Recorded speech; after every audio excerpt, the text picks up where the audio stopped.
नमस्कार दोस्तों, सरस्वती शिक्षा समिति पाली द्वारा संचालित ऑनलाइन क्लासेज में आपका हार्दिक स्वागत है। सामाजिक विज्ञान कक्षा 10 में विश्व के इतिहास के दरमियान हमने कल पढ़ा था पिछले क्लास में कि किस प्रकार से जो है देश और दुनिया में औद्योगिक क्रांति के लिए परिस्थितियां तैयार हुई। आज हम पढ़ेंगे कि औद्योगिक क्रांति होती क्या है, औद्योगिक क्रांति कहाँ से शुरू हुई, अगर वहाँ से शुरू हुई तो किन कारणों से वहाँ से शुरू हुई, और औद्योगिक क्रांति के चलते समाज और देश में विश्व के समाज पटल पर क्या परिवर्तन आए। औद्योगिक क्रांति का सबसे पहले तो इसका अर्थ क्या है, औद्योगिक क्रांति होती क्या है। तो औद्योगिक क्रांति का मतलब है कि वह तरीका या वह परिस्थितियाँ जिनके अंतर्गत हाथ से काम करने वाली परिस्थितियों में या जो काम हाथ से होते थे वो यंत्र चालित औजारों से होने लग गए। ये कुटीर उद्योगों पर वृहद उद्योगों का आना या कुटीर उद्योगों की जगह पर वृहद या बड़े उद्योगों का आना सिद्ध करता है। अगर हम भारतीय परिप्रेक्ष्य में देखें तो भारत में सनातन काल से सदियों से जो है कुटीर उद्योगों के माध्यम से भी बड़े बड़े जो है कारनामे होते रहे हैं। भारत में पहले से हमने कुटीर उद्योगों में हमने देखा होगा इस्पात क्या है उसका, इस औद्योगिक क्रांति में विश्व जगत ने इस्पात का प्रयोग प्रारंभ किया। इसी समय में इस्पात बनना भी शुरू हुआ, उससे पहले बहुत कम उदाहरण इस्पात के मिलते हैं। लेकिन भारत को अगर हम देखें तो दिल्ली के मेहरौली के लोह स्तंभ को अगर हम देखते हैं तो वो आज भी खुले मैदान में खड़ा है और उसके ऊपर सर्दी गर्मी बारिश सभी होते हैं, लेकिन कहीं पर भी उसमें जो है सड़न का निशान नहीं है, कहीं पर भी उस पर जंग नहीं लगी है। ये भारतीय कुटीर उद्योगों के उस समय के विकसित रूप को प्रदर्शित करता है। भारतीय लोगों ने ही खेती में विस्तृत कृषि को प्रोत्साहित किया, उन्नत कृषि को प्रोत्साहित किया और जो है छोटे मोटे औजारों के द्वारा कृषि को करने का उन्होंने जो है प्रोत्साहन दिया था। लेकिन दुनिया के विश्व जगत में यानी कि हमारे इतिहास के लेखक जो कि यूरोपीय लोग थे, उनके लिए औद्योगिक क्रांति सर्वप्रथम यहाँ पर आई, जिनके लिए उन्होंने औद्योगिक क्रांति का मतलब बताया कि भाई जिस प्रक्रिया में हाथों की जगह यंत्र चालित मशीनों ने ले लिया, बस वही औद्योगिक क्रांति है। अर्थात इन्होंने कहा उत्पादन प्रणाली में आधारभूत परिवर्तन, जिसमें जन संसाधन यानी जो व्यक्ति अपने परंपरागत कार्य कर रहे थे, कृषि कर रहे थे या छोटा मोटा जो कार्य कर रहे थे वो करने वाले लोग, उनको जो है कृषि व्यवसाय या घरेलू उद्योग धंधों को छोड़ करके बड़े उद्योगों में वृहद उद्योगों में काम करने का अवसर मिला। इसी चीज़ को जो है औद्योगिक क्रांति कहते हैं। औद्योगिक क्रांति के बारे में दो तीन विचारकों ने अपने विचार दिए, जिसमें सबसे पहले है G.W. साउथगेट। औद्योगिक क्रांति शब्द का जब सबसे पहले प्रयोग करने वाले थे जॉर्जिस मिशले, ये फ्रांस के थे, और काइड्रिक एंजाइन ये जर्मनी के थे। इन लोगों ने सबसे पहले इस शब्द का प्रयोग किया। औद्योगिक क्रांति जैसी कोई चीज़ इस समय हुई है। G.W. साउथगेट ने सबसे पहले G.W. साउथगेट ने औद्योगिक क्रांति का अर्थ बताया कि औद्योगिक क्रांति औद्योगिक प्रणाली में वह परिवर्तन है जिसके तहत हाथों की जगह मशीनों या यंत्र चालित यंत्रों का प्रयोग किया जाने लगा तथा औद्योगिक संगठन में परिवर्तन आया। इससे पहले तो कुटीर उद्योग चलते थे, और कुटीर उद्योग जैसा कि हम सभी जानते हैं घर के लोगों के द्वारा चलाया जाने वाला उद्योग था, जिसमें छोटे स्तर पर काम होता था। लेकिन वृहद उद्योगों में क्या हुआ, बहुत ज़्यादा बड़ी मात्रा में मजदूरों की आवश्यकता हुई, बहुत ज़्यादा मात्रा में मशीनों की आवश्यकता हुई और बहुत बड़े क्षेत्र में शुरू हुआ, उत्पादन भी बहुत ज़्यादा हुआ। यानी एक इस उत्पादन के सांगठनिक ढांचे में परिवर्तन आया। ये किसने कहा था? G.W. साउथगेट ने। उसके बाद में एक और विचारक है C.D. हेजन ने कहा कि औद्योगिक क्रांति वह क्रांति है जिसमें कुटीर उद्योगों का मशीनीकरण हो गया, क्योंकि कुटीर उद्योग जो हाथ से काम लिए जाते थे उनकी जगह बड़ी बड़ी मशीनों का उपयोग किया जाने लग गया, और यही जो है औद्योगिक क्रांति रही। तो हम कह सकते हैं कि औद्योगिक क्रांति का मतलब है कि ऐसी क्रांति जिसमें आर्थिक व्यवस्था से हैं जो कि परंपरागत कम उत्पादन और विकास की निम्न अवस्थाओं से निकल करके बहुत ज़्यादा उत्पादन पर ध्यान देने के सिद्धांत पर काम किया जाने लगा, वही औद्योगिक क्रांति है। यानी जो शुरुआत में कम उत्पादन हो रहा था, कम उत्पादन के लिए प्रयासरत रहे, उनकी जगह पर बहुत ज़्यादा उत्पादन हो, इस प्रक्रिया में जब लग गए, उसी प्रक्रिया को हमने औद्योगिक क्रांति नाम दिया। अब जो है औद्योगिक क्रांति आई तो इससे परिवर्तन क्या क्या आए समाज में। तो इसमें सबसे पहला परिवर्तन आया वो था कि जो काम हाथ से हो रहे थे उनकी जगह मशीनों ने ले ली। कई ऐसे काम थे कुटीर उद्योगों में जो कि सारे लोग हाथ से करते थे, अब उनकी जगह मशीनें आ गई और उस कार्य की गति बढ़ गई। दूसरा जो परिवर्तन आया वो था इस्पात निर्माण के कारखाने खोले जाने लगे। अब जो है बड़ी बड़ी भारी मशीनें बनने लगी। उन मशीनों के लिए पक्का लोहा चाहिए था और उससे भी ज़्यादा मजबूत कोई धातु चाहिए थी। इसके लिए इन्होंने इस्पात बनाना शुरू किया और इस्पात से बहुत बड़ी बड़ी मशीनें का निर्माण किया जाने लगा। तीसरा परिवर्तन जो आया वो था छोटे खेतों के स्थान पर बड़े फार्म बन गए, क्योंकि अब जो है खेती ट्रैक्टर के माध्यम से होने लगी, यंत्रों के माध्यम से होने लगी, तो फिर छोटे छोटे खेतों में संभव कम हो, खर्चा ज़्यादा आने लगा, तो फिर बड़े बड़े खेतों में एक साथ उन खेतों को मिला करके बड़े फार्मों में खेती शुरू हो गई। तो ये खेती का वृहद रूप ये जो है इसमें सामने है। अगला जो है बैंकिंग पद्धति का विकास हुआ। अब जब बहुत ज़्यादा उत्पादन हो रहा है, मार्केट में बहुत ज़्यादा जाएगा तो वो बिकेगा, उसका पैसा भी ज़्यादा आएगा। जब पैसा आपके पास ज़्यादा आ रहा है तो उसको स्टोर करने के लिए कई जगह चाहिए, उसको सुरक्षित रखने के लिए जगह चाहिए, उस पड़े हुए पैसे का पैसा बढ़े इसके लिए कोई जगह चाहिए।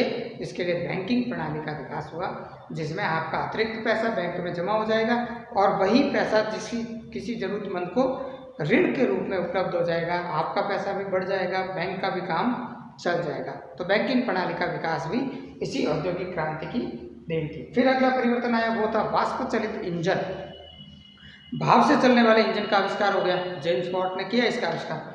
वो और यंत्र चालित जहाज, उस समय जो यातायात के प्रमुख साधन थे वो थे पानी के जहाज। इन पानी के जहाज़ों को चलाने के लिए पहले सैकड़ों लोग अंदर चप्पू चलाते थे, फिर वो धीरे धीरे चलता था, व्यक्ति थकता भी था, उसके लिए श्रम ज़्यादा चाहिए था, मजदूरी भी ज़्यादा लगती थी। उनकी जगह पर अब यंत्र चालित आ गए और भाप के इंजन लग गए। तो इनसे क्या हो गया, यातायात व्यवस्था में आमूलचूल परिवर्तन आया। बहुत तेज़ी से कहीं पहुंचना है उस समय के दृष्टि से तो वो पहुंचने लग गए। अगला परिवर्तन जो आया वो आया था अंतर्राष्ट्रीय व्यापार हेतु संगठित व्यापार तंत्र का विकसित होना। अब जो है एक देश में बहुत ज़्यादा सामग्री बनने लगे, अब उसको खपाने के लिए बड़ा मार्केट चाहिए और उसको खपाने के लिए जो बड़ा मार्केट चाहिए, उस मार्केट को मेंटेन करने के लिए हमें जो है वो बड़े स्तर का संगठन चाहिए। उस बड़े संगठन को चलाने के लिए या उस बड़े स्तर के व्यापार को चलाने के लिए एक संगठित व्यापार तंत्र का विकास भी इस युग में हुआ। इसके बाद में कम मानव श्रम और अधिक उत्पादन के सिद्धांत को अपनाया गया, यानी कि कम से कम व्यक्ति क्या जो है उसमें मेहनत लगे और उस कम से कम मेहनत में बहुत ज़्यादा उत्पादन हो जाए। इसके लिए मशीनें आ गई। एक मशीन को ऑपरेट करने के लिए एक व्यक्ति चाहिए और उससे उत्पादन 10 लोगों जितना होने लगा, 100 लोगों जितना होने लगा। तो ये सिद्धांत भी इसमें अपनाया गया। अब जो है इस क्रांति का जो है आविर्भाव, जन्म कहाँ पर हुआ। औद्योगिक क्रांति प्रारंभ हुई इंग्लैंड से, लेकिन ऐसे क्या परिस्थितियाँ रही कि ये क्रांति जो है इंग्लैंड से प्रारंभ हुई। तो इसके बारे में अगर हम देखें कुछ कारण हमारे सामने आते हैं। उन कारणों में जो है वो है, सबसे पहला कारण है इंग्लैंड का विस्तृत औपनिवेशिक साम्राज्य। इंग्लैंड का कहते हैं कि ब्रिटिश साम्राज्य का सूर्य कभी अस्त नहीं होता था, यानी कि सूर्य पूर्व में उगता है, चलते हुए पश्चिम में अस्त होता है, लेकिन इनका सूर्य अस्त नहीं होता था। कहने का मतलब ये था इनका पश्चिम से लेकर पूर्व तक संपूर्ण एरिया में उनका राज था। भारत से लेकर के उधर अमेरिका तक, इधर चाइना तक, सब जगह इनका राज था, अधिकतम जगह था। तो इतने बड़े औपनिवेशिक साम्राज्य में इनके माल की खपत थी, इतना बड़ा बाजार इनके सामने था और इतने बड़े बाजार में सामान भेजना, तो इतना सामान उत्पादन भी तो करना।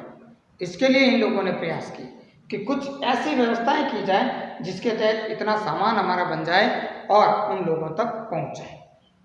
दूसरा वो था लोहे और कोयले की खानें पास पास होना। लोहा जो खान से निकलता है कच्चे रूप में निकलता है, अयस्क रूप में निकलता है, उसको शुद्ध करना, उसको शुद्ध करके फिर भट्टियों में गलाना और उसको पक्के लोहे के रूप में तैयार करना। तो लोहे की जो है खदानें, कोयले की खदानें के पास में होने से इनको ये फायदा हो गया कि इनका जो ट्रांसपोर्टेशन है वो बच गया और उस लोहे को पक्के लोहे में बदला जाने लगा। ये भी एक कारण रहा कि भाई इंग्लैंड की परिस्थितियां इनके पक्ष में रही। तीसरा था उपभोग के अनुरूप उत्पादन। उस समय कई देश जैसे फ्रांस, वो भी बड़ा व्यापारिक देश था, लेकिन उसके वहाँ से जो निर्यात होने वाली चीज़ें थी वो थी विलासिता की सामग्री, यानी कि ऐसी चीज़ें जो मौज शौक के लिए चाहिए, लोगों के लिए ऐशो आराम को बढ़ाने वाली चाहिए, तो वैसी बहुत कम बिकती थी। बहुत ज़्यादा जो पैसे वाले लोग थे वही उसको खरीदते थे। लेकिन इंग्लैंड का उत्पादन क्या था? सामान्य चीज़ें जो हर व्यक्ति की आवश्यकता होती है, जैसे कपड़ा, सूती कपड़ा हर एक व्यक्ति को चाहिए। तो इंग्लैंड का जो व्यापार था, निर्यात का व्यापार, वो सामान्य वस्तुओं का था जिनकी उत्पादन या जिनकी मांग जो है बाजार में ज़्यादा होती थी। इसके लिए भी इन्होंने जो है, जिस समय फ्रांस वगैरह दूसरे कामों में उलझे रहे और इनके इतने बड़े बाजार तंत्र में अपना माल भेजना था, इनको अलग अलग चीज़ों की आवश्यकता पड़ी, उन चीज़ों के उत्पादन को ज़्यादा से ज़्यादा बढ़ाने की आवश्यकता पड़ी। इसके कारण भी यहाँ पर जो है औद्योगिक क्रांति की शुरुआत हुई। फिर अगला कारण अर्धकुशल कारीगरों की उपलब्धता। इंग्लैंड में क्रांति हुई और उस क्रांति के बाद में सामंतशाही व्यवस्था को लगभग समाप्त कर दिया गया। जैसे ही सामंतशाही व्यवस्था समाप्त हुई तो सामंतों के यहाँ पर जो काम करने वाले लोग थे उनको जो है बेरोजगारी का सामना करना पड़ा। और इधर उसी समय में जो है शहरों में उद्योगों की स्थापना होने लगी। तो ये जो अर्धकुशल कारीगर थे, ये अर्धकुशल कारीगर वहाँ से चल करके कहाँ पर आ गए? शहरों में आ गए और इनको जो है सस्ता श्रमिक उपलब्ध हो गया, उन मशीनों का ऑपरेटर उपलब्ध हो गया। इसके बाद में अगला कारण है फ्रांसीसी क्रांति एवं युद्ध। फ्रांस इंग्लैंड का प्रतिस्पर्धी देश था। हर जगह पर इंग्लैंड को फ्रांस से प्रतिस्पर्धा करनी पड़ी। लेकिन इस समय में एक और कारण हुआ कि एक तो फ्रांस की क्रांति हुई और उस क्रांति में नेपोलियन उभर करके बाहर है। इधर नेपोलियन ने जो है अपने आस पड़ोस में सभी लोगों के साथ में युद्ध प्रारंभ किया। इंग्लैंड के मित्रों से भी उनका युद्ध हुआ और इंग्लैंड को इस फ्रांसीसी क्रांति के दरमियान या इन युद्धों के दरमियान अपने मित्रों को सामग्री उपलब्ध करवाने का जो है जिम्मा उठाना पड़ा। इसके लिए भी इंग्लैंड में जो है उत्पादन को बढ़ाने के लिए इन लोगों ने प्रयास किए और इनका उत्पादन इन्होंने बढ़ाया। फिर पूंजी की उपलब्धता। इंग्लैंड एकमात्र ऐसा देश था जहाँ पर उद्योगों की स्थापना के लिए बहुत बड़ी जो पूंजी चाहिए थी उसकी उपलब्धता थी। उन्होंने जो है यहाँ पर पूंजी देना स्वीकार किया था। 18वीं सदी में इंग्लैंड में उद्योगपतियों से को जो है ऋण देने की सुविधा भी प्राप्त थी। 18वीं सदी तक आते आते इंग्लैंड में इस प्रकार की व्यवस्था बन गई कि अगर कोई उद्योग लगाने के लिए ऋण चाहता है तो उसको ऋण दिया जाएगा। फिर है इंग्लैंड की अनुकूल भौगोलिक स्थिति। इंग्लैंड की स्थिति है जिसमें इंग्लैंड जहाँ है उसके चारों तरफ समुद्र है। अब चूंकि चारों तरफ समुद्र है तो उसकी सीमाएं सुरक्षित है, उधर से शत्रु के हमले का जो है कम से कम अंदेशा है और इसीलिए इनका जो ध्यान है सुरक्षा पर ज़्यादा नहीं रह करके विकास में ज़्यादा रहा। जैसे कि जापान को अगर हम देखें तो दूसरे विश्व युद्ध के बाद में संधि के तहत जापान की जो सुरक्षा व्यवस्था है वो अमेरिका ने अपने हाथ में ले ली और जापान उस दृष्टि से फ्री हो गए तो उसको केवल और केवल क्या करना था? अपना औद्योगिक विकास करना था। इसीलिए जापान इतनी कम आबादी वाला होते हुए भी इस स्थिति में पहुंच गया। यही स्थिति इंग्लैंड की भी हुई कि उसको जो है अपनी सुरक्षा पर कम से कम खर्च करना पड़ता था और इसीलिए उसने अपना सारा ध्यान जो है औद्योगिक विकास की तरफ लगाया। अगला कारण जो है यहाँ पर औद्योगिक क्रांति का वो है कृषि क्रांति। उसी समय में हरित क्रांति का जन्म होता है नॉर्मन बोरलॉग के निर्देशन में। उस कृषि क्रांति में या उस कृषि क्रांति के कारण जो है औद्योगिक विकास को बहुत बड़ा योगदान मिलता है। कच्चा माल बहुत मात्रा में उत्पादित होने लग गया जिसके पक्का माल बनाने के लिए उद्योगों की आवश्यकता पड़ गई। अंतिम कारण है वो है वैज्ञानिक आविष्कारों को प्रोत्साहन। इंग्लैंड में वैज्ञानिकों को राजनीति और मजहब से दूर रखा गया। इनको कहा गया कि आपको अपना काम करना है, आपको ना तो कोई राजनेता परेशान करेगा और ना ही कोई धार्मिक दबाव आप पर बनेगा। आपको केवल और केवल नए विकास के लिए हम किस प्रकार से प्रयासरत हो सकते हैं उसके लिए प्रयास करना है।